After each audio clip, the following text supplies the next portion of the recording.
10টার সময় আমি এখানে যেখানে আমাদের রুমের বাইরে এখানে আমি দাঁড়ায় আসলাম। দাঁড়ানোর পরে আমি আমার ফ্যামিলির লোক এখানে কথা কইতেছিলাম। কোয়ার পরে মানে হঠাৎ বাইরের লোক আয়া মদের নেশাতে আমার ধমকি দিয়া গেছে। তো তারপরে আমি এসপিরে জানাইলাম, তাই নিয়ে সিকিউরিটি পাঠাইছে। তো আমি তার ডিটেলস কইছি। यहाँ पे कल एक ये हुआ था कि कुछ हमारे ऑनरेबल एमएलए जो है मिस्टर फिलिप रियान, उनके साथ में कुछ लोगों की कहासुनी हुई थी, आर्ग्यूमेंट हुआ था।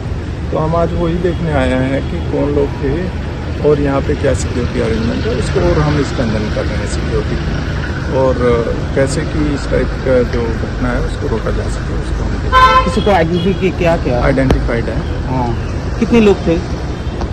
3 लोग थे, 2 या 3 लोग थे, और वो यहाँ पे गए थे, किसी के गेस्ट बन के ही गए थे, तो उनको हम देख रहे हैं। सर